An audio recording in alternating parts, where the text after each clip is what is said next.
Dragon Hunting, Part 2.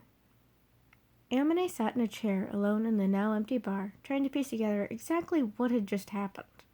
One minute he was having a conversation with the bartender Rico, next he was in a fight with a large red-haired guy. The dude came charging out of the kitchen. Always up for a good fight, Amine had stood up to meet him. The fool didn't know who he was dealing with. No one beat him in a fight. He was always the fastest and strongest. When the enraged man threw a punch, he had reached up to grab the fist.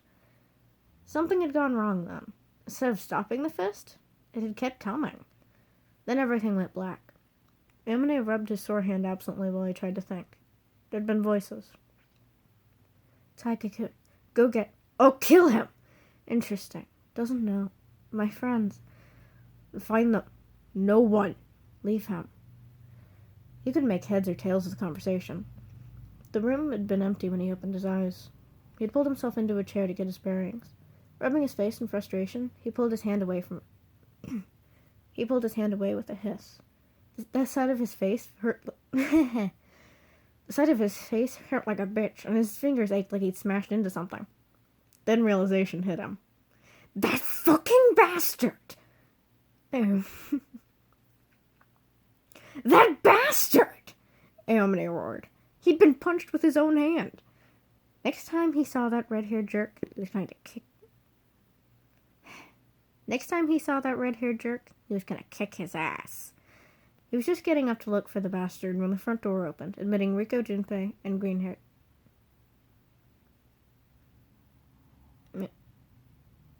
admitting Rico, Junpei, and a green-haired man. Amine, Rico said. This is Shintaro-sama. He's our doctor. I don't need it. Sit. Shintaro dropped a black bag on the table. Be quiet. He grabbed Amine's face in a tight grip and started examining the damage. Amine bit back a pained noise as fingers like steel twisted his head this way and that. Cold green eyes stared down at him. Gave him the creeps. He had the impression the dude would just as soon snap his neck as treat the wound. No damage to the eye. Bruising and swelling should be treated with cool compresses. Amine stretched his neck in relief when the doctor released him. A hiss of pain did escape when the damn doctor grabbed his hand. There was no compassion or sympathy as his hand was poked and prodded. When the center finger was bent backward, pain shot down his arm. Shit! Amine cried, yanking his hand away. Get the fuck away from me! He cradled the arm against his chest. Shintaro let it go, not reacting to the outburst. Most likely sprained, but possible fracture. Avoid using it for a few days. If the pain remains, come to my office and we'll do a casting. He opened his bag and pulled out a little black pouch. Carefully, he laid 3 blade-like leaves on the table. 2 of these to help you sleep. With swift movements, he had the bag repacked and headed for the door. He stopped and bowed at Rico, which he returned. Thank you, Shintaro-sama. The doctor nodded and left. Rico turned to Amine with an awkward smile. Sorry about this, she apologized. Taika is very protective of, well, all of us. He won't attack you again. Amine snorted. He better not. I'll be ready for him next time.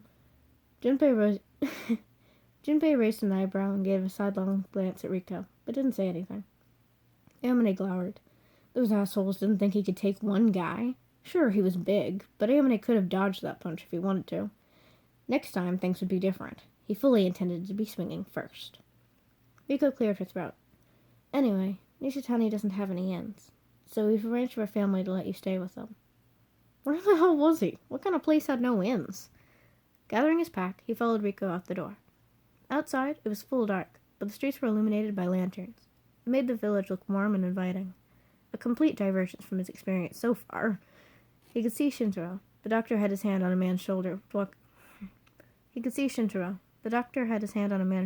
talking quietly into his ear. The man nodded, and Shintaro patted his shoulder before moving on. The man came toward them. As he got closer, Amine could see he had bright blue hair, blue eyes, an unfortunate bang hanging right in his face Amine could never have tolerated. Amine, this is Toma, Rico introduced. Toma and his wife will be lending you a room. Toma held out his hand. It's a pleasure to meet you, Amine. Thanks, Amine said, shaking his hand. Good night, Rico, Junpei, Toma said, turning away. If you'll come with me, Amine. If you will come with me, Amine. Amine shrugged and followed.